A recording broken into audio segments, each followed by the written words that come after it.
Simon Wilcox, and I'll be your commentator for this historic event. And by my side, I have martial arts expert, former elite athlete, and a U.S. national team coach, Mario Martinez. Many thanks for joining us, Mario. Thank you, Simon. Happy to be here again with you. Looking forward to today's events. This is the first time a Taolu World Cup has been organised by the International Wushu Federation, and it truly is a stellar field that is assembled here in the home of the sport, is it not? Simon, we have some of the best competitors in the world here today. So just real quick, if you are watching us live, we'd love to hear where you're watching us from and who you'd like to see today. If you're not checking us out on your Facebook page, you should be. You can check us out at International Wushu Federation Official. We've got a post up. Let us know in the comments where you're watching us from, what athletes you'd like to see, or just any shout out. Yep, looks like there were some deductions in. He missed some of his jumping techniques.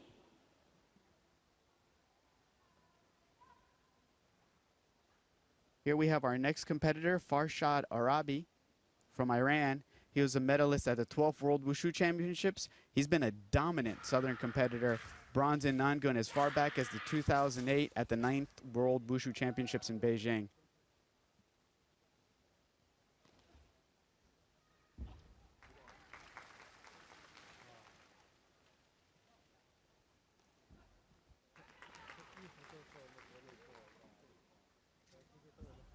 Here we have Farshad executing all of his difficulty techniques.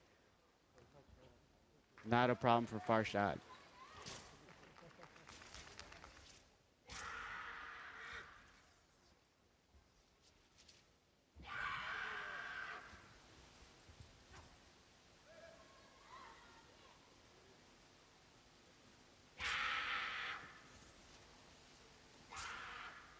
Now, Simon, one of the key things that you're going to note in most of the Southern events in the difficulty jumps is the backward somersault or backflip, also known as a gainer. The athletes basically do a jump, a backwards rotation, and need to land in what's known as a butterfly stance. The heel of the rear foot must be touching the ground, so it's already a difficult jump to execute, not to mention the landing.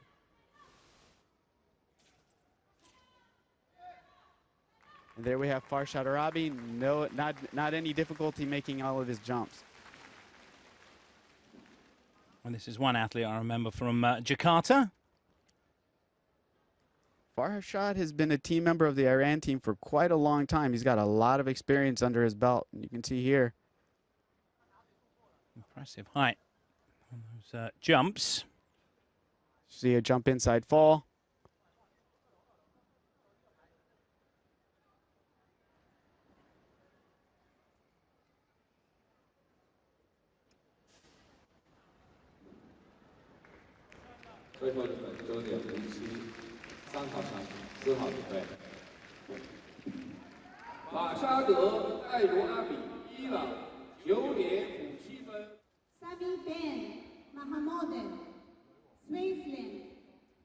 Already evident what I was talking about ahead of this event, the shouting, very much part and parcel of the Southern disciplines. As we move on to Chinese Taipei, Lipo weight. Now, he was our bronze medalist from the last World Wushu Championships, but he came really close to finishing third in Nanchun overall. So I'm sure he wants to take home this gold.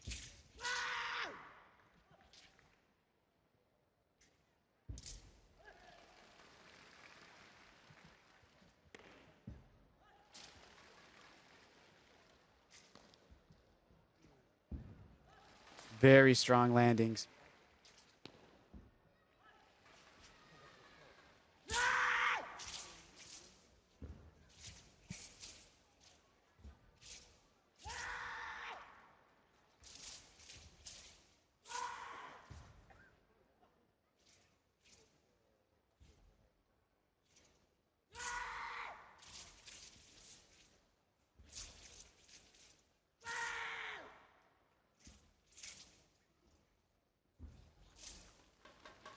There we have a jump inside fall.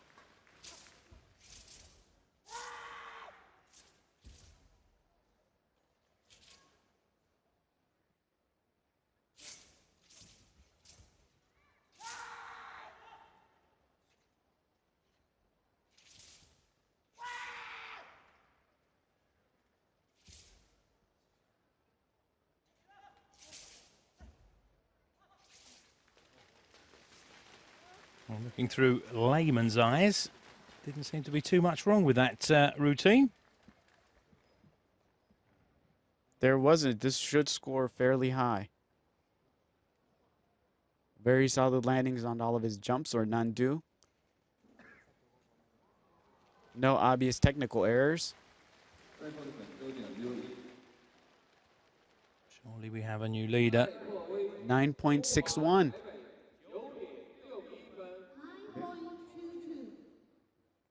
So our world champion finishing way down the field here.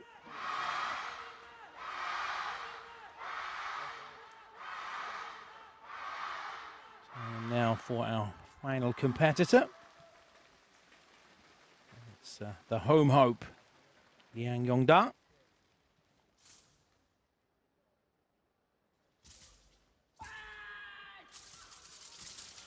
You're going to see some pretty high level of difficulty techniques coming up, Simon. Jump outside 540 looked effortless. Backflip into butterfly stance. Inside 540. Jump outside kick.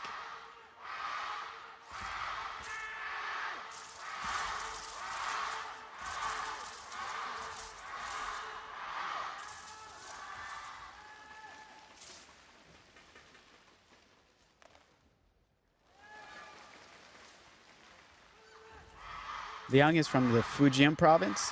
He was a bronze China Wushu Championships medalist in Nanchuan.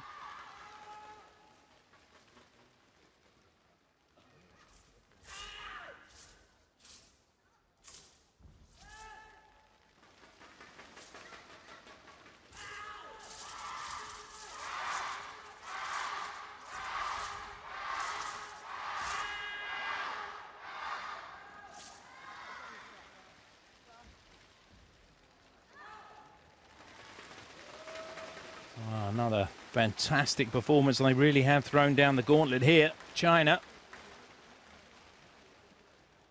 nailed every single landing.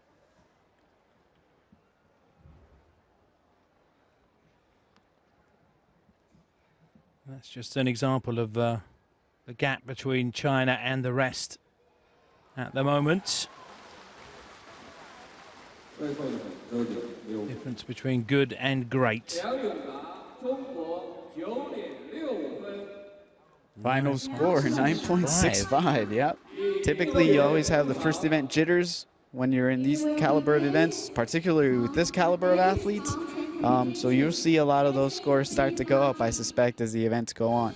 And just a friendly reminder, if you're tuning in live, check us out on the International Wushu Federation official Facebook page. We've got a post up. Be sure to leave a comment. Let us know who you want to see, where you're calling from. It looks like we've got a message in from John Bova and Jordan Alkir watching us from the United States. As we move ahead with the men's long fist. 9 competitors here, if I'm not mistaken.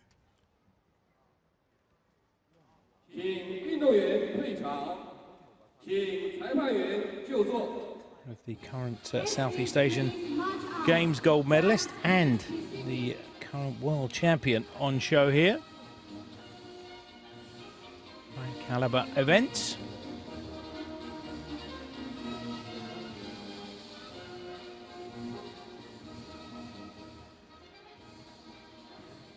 So we've whittled it down to 8. Again, plenty of countries represented. Now, Simon, as we talk, going first is probably a little bit difficult. You always get the jitters starting out the event. I don't think this athlete is going to have any difficulty starting us off. This is Sun Peiyuan. He's from the Shandong team. He's really actually known for his broadsword and staff. He's been a China medalist in those 2 events. Got a gold at the 11th World Wushu Championships in broadsword. So it's going to be a treat to see his long fist. So buckle up. Hold on to your hats. Now, the judges tend to be a little bit conservative at the start of the event because typically there may be better athletes coming up. But with China starting off, the scores may start off pretty high. We'll have to see.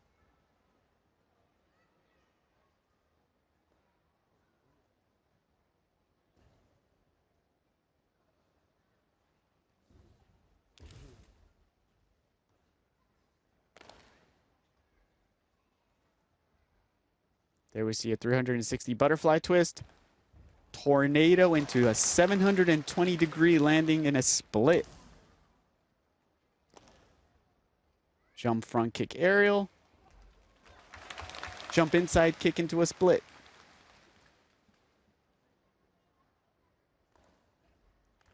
Jump outside 540 into a horse stance. Now this is what you're going to see. This is a requirement of all athletes in this event.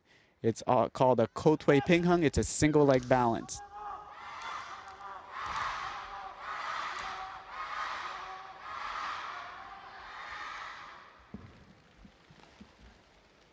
Jump front kick into a cross-legged sitting stance. That's another required movement, the back sweep. What you'll want to take a look at if you're watching us is take a look at the back leg. The athlete's foot must be completely straight. Knee, can't be any knee bend, and the foot must sweep the floor the entire 360-degree rotation around.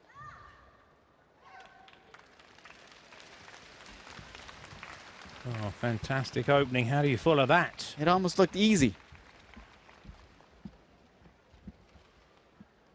In discussion with you yesterday, you were telling me how many hours these guys train. Oh, in China, I had the opportunity to train in China and see China athletes compete a couple times. Now there you see that jump inside. He almost came out of the carpet. Now that's a pretty big deduction that you can get if you step out. And he managed to stay in the carpet, which put him at a 9.67. But back to the China athletes. So yeah, so the majority of athletes train anywhere between 6 and 8 hours daily. Typically they have a half a day on Saturday. It may have even changed even now. But as streamlined as they are, there's no wasted amount of time in their practice. I mean, it's countless hours of repetition over repetition of a lot of these movements. No enviable task following Sun. The man given that task is the Southeast Asian Games gold medalist from last year, Yong Yiqiang.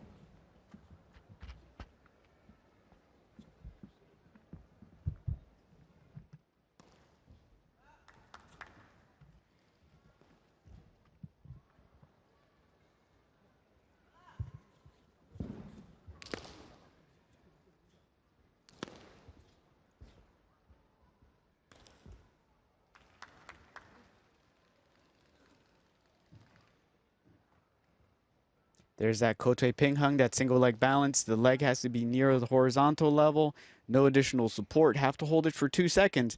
Now, Simon, what's 2 seconds to you might be 2 seconds different to the judges. So to be safe, what I always tell my athletes, hold it for 4. Hold it for as long as you can. Any loss there, that could cost you big.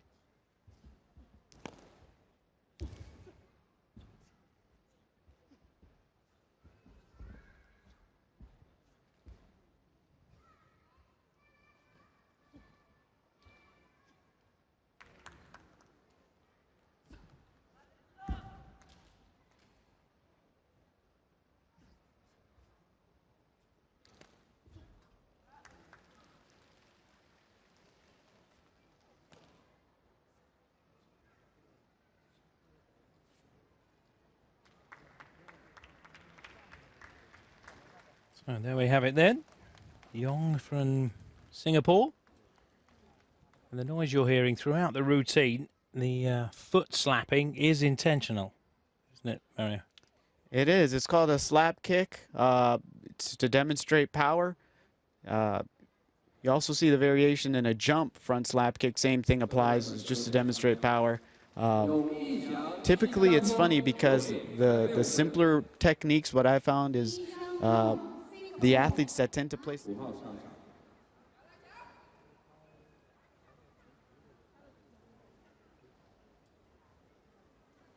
Ahmad Hulaifi.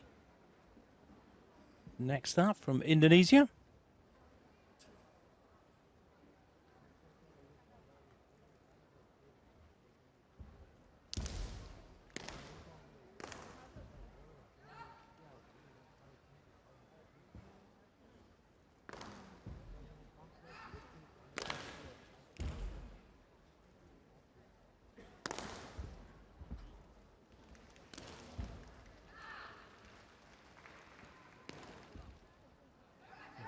Back to what you touched on, Mario, that thin white line which marks the boundary of the performance mat.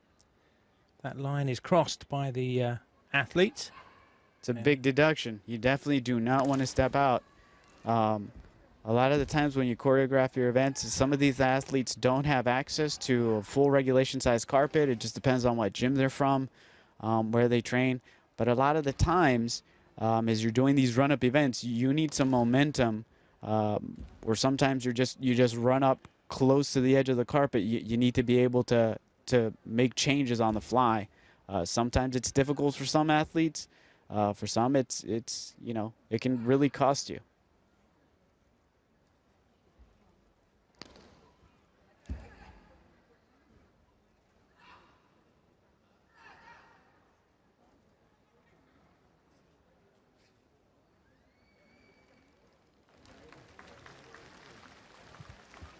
Pretty clean routine from Huleifi.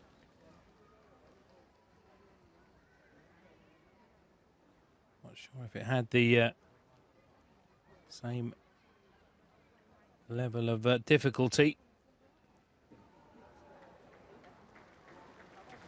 9.59 takes him into silver medal position.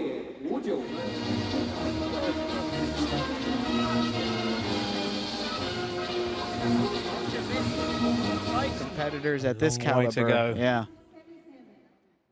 Gayandash Singh Mayanglambam. We move ahead with Hong Kong's Zhuang. Now he's one of our younger athletes, and he's actually coming off of a gold and silver medal finishes at the World Wushu Championships literally about 4 weeks ago. So I'm sure he's pretty prepared for this.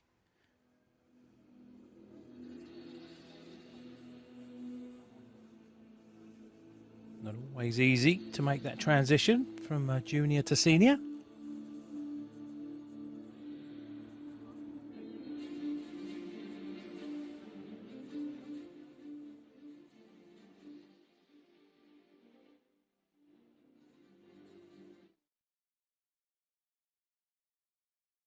Jump front kick, jump outside.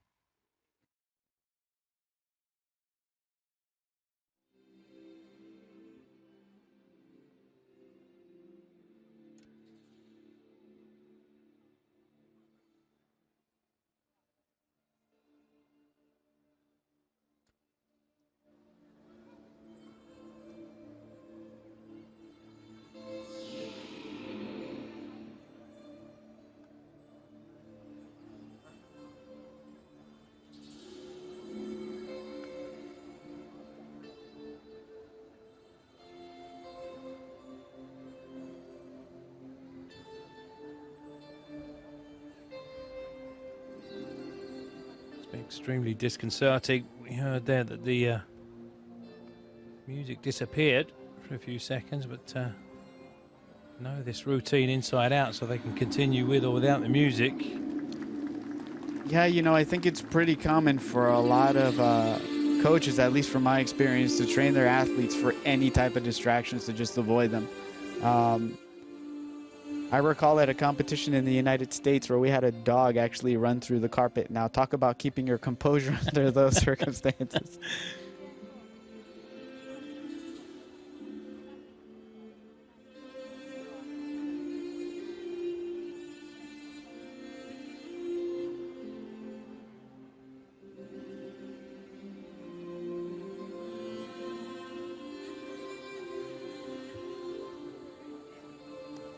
Jump front kick into a single leg balance. And that's how you want to stick these landings. Really solid control, no additional support, no loss of balance.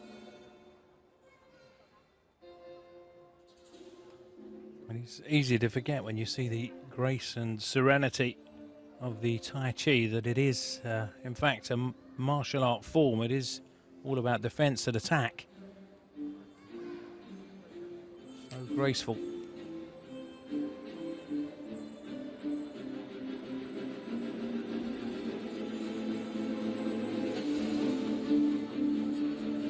And if you're curious what it's like to do this level of Tai Chi, You can hold a quarter squat for about 2 to 3 minutes and let us know how it goes. I think my squatting days are over. Simon, it looks like we have a world athlete actually chiming in. Gibson Kim from Norway. He set his alarm at 2 a.m. just to check in on his mates, his European Nantron brothers, Michele and Sammy. And of course, his homie, Mr. Bungee Ball Legs Charles. Well, that's dedication, 2 o'clock in the morning. Yeah, Gibson, thanks for checking us out.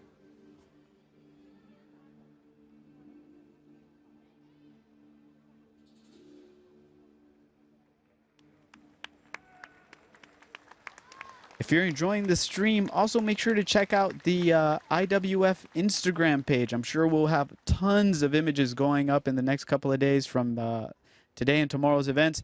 That's at IWF_official at Instagram. Well, the junior certainly looked at home for this senior tournament. Yeah, it can be very intimidating stepping up from the juniors into the adults, but he's not having any issue. 9.60, putting him at first place. Now we still have...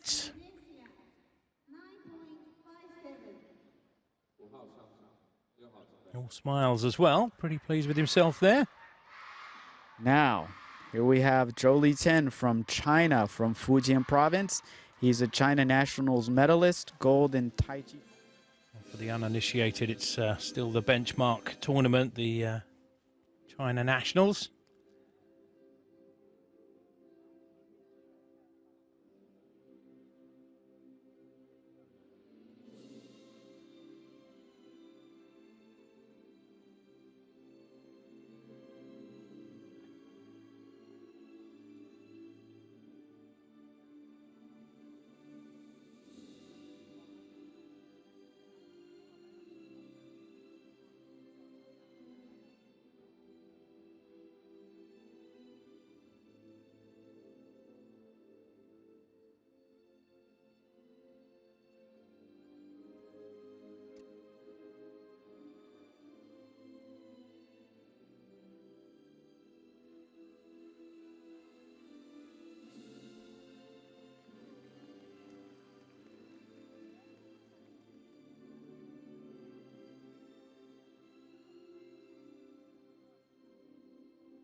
Now, Simon, one element of Tai Chi Chuan and Tai Chi Jian that's really difficult to miss sometimes is, as you note, they're stepping.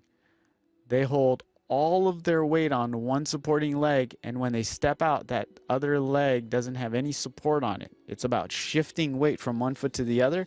It's extremely difficult to do and requires another level of balance and even more leg strength.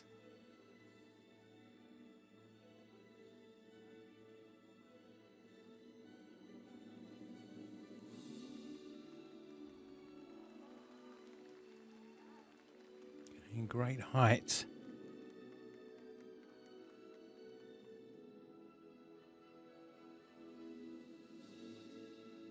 How much spring is there in the carpet? Very little. It's actually kind of a foam texture underneath. It looks like it would have some more push. I think it was developed because previously we used to train on just a regular kind of wool carpet. And it tended to be a little slick, and once they started implementing a lot more difficulty jumping techniques, it was a little bit hard on your joints and your knees. So they implemented this new blue carpet a couple of years ago, and it just saves your knees a little bit. Landings are a little bit softer. So it doesn't have that much spring. If anything, it has a little bit of a give. It's almost the way that I like to explain it is it kind of has the tension of a drum top. Okay. It's a little bit taut, but it does give some. Makes the jumps even more impressive. But it's a quite expensive carpet, so it's not readily accessible to many international teams if they don't have like a professional team. So it is it takes a little bit of adjustment to get used to. Or in Italy, they use basketball courts. These basketball courts. Michele Giordano has no problem doing these any of these This none is do on luxury. basketball. Yeah, that's what he says. That's exactly what he says.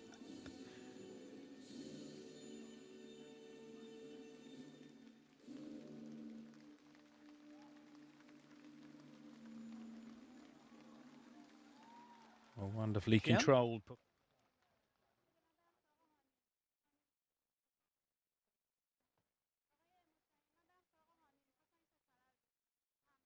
Will it be enough to take him into gold medal position?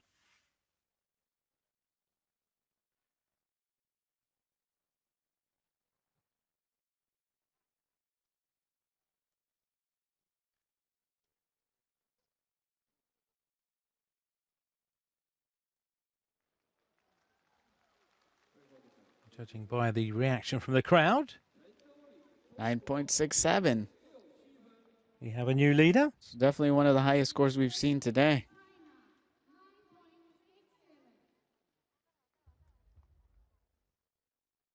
Get the head from him. Yeah, there were a couple of slight wobbles in some of his balances. You can tend to get away with it a little bit in Changchuan and some of the other external events, but in this, where you're moving very slow and controlled, tends to stick out a lot more in the judge's eyes. Interesting athlete here. Tomohiro Araya, World Championship silver medalist last year in Jakarta.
Looks like we've got more people checking in, Simon. We've got people in Brooklyn, New York, Brandon Sugiyama, HM Toledo, wishing Henry Nakata, Stephanie Lim, and Roque Neto. Luciana Casarino checking in on Michele Giordano. Good to hear.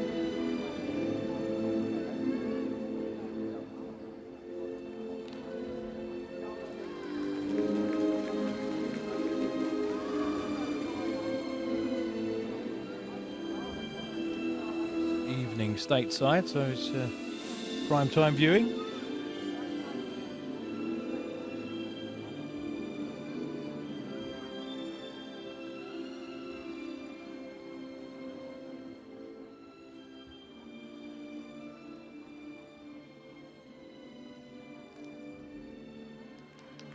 Solid landing on that jump front kick.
The Japan team has always historically put forth pretty strong Tai Chi competitors in the past, and Tomohiro here is very strong. Another confident performance, but will it be good enough for the podium? 9.57. We'll get him on the podium. Has to beat 9.67 to take gold. Last action of the morning session.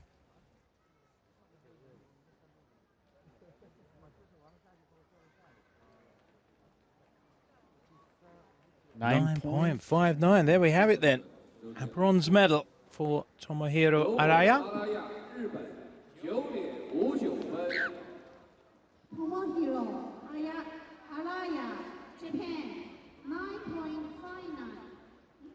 Freddie from Indonesia getting pushed down into a 4th spot. Once again, it's a win for the host nation. Chenju Li.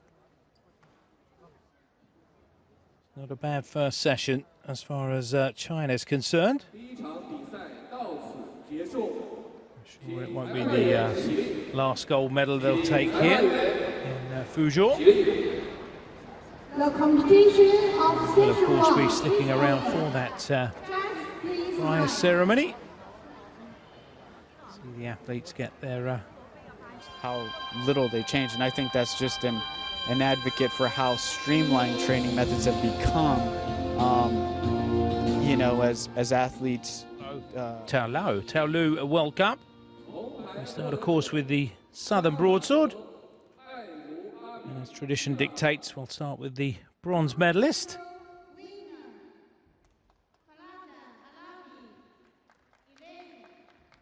Farshad Arabi from Iran. You know, they have a very powerful Sandar team. Oh, Wei Lai from Chinese Taipei. Taking silver. And the gold going to Liang Yongda.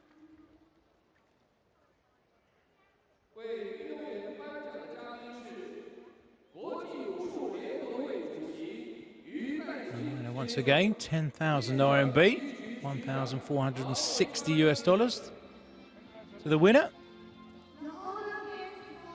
875 US dollars for the runner-up and 440 US dollars for bronze.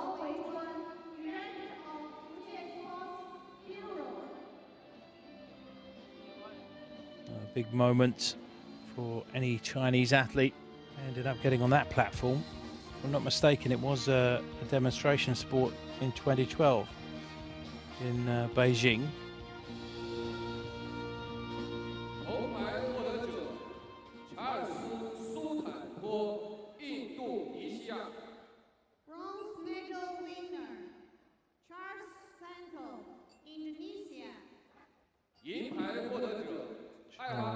Tanto taking bronze. His countryman Ahmad Hulaifi. Silver. Neither of the Indonesians could stop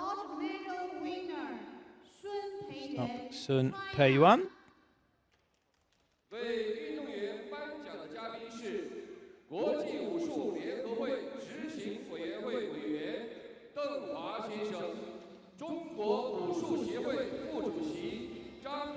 And you know, Changchun is one of the favorite events by a lot of spectators, but don't forget Charles Sutanto is a champion in straight sword and spear. So I don't although you know he's medaled here, but I don't think you've seen his best just yet. Still have a lot more events to come. Sounds promising.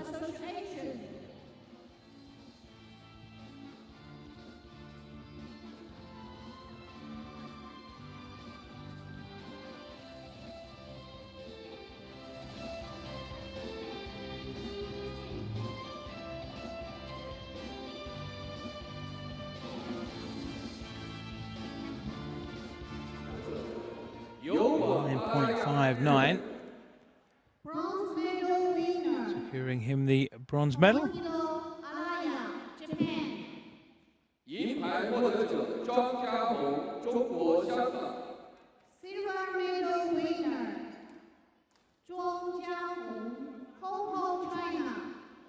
The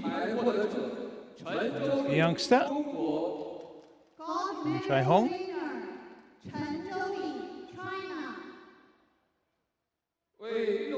As expected, Chen Zhuoli away with another gold for China. 3 all told this first session.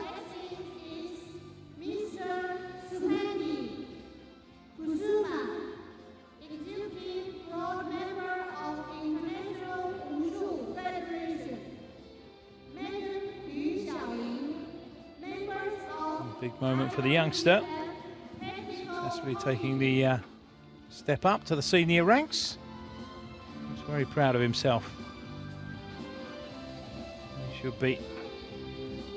On this occasion, not well, we've had a taste of things to come with some spectacular action. The good news is there's plenty more where that came from.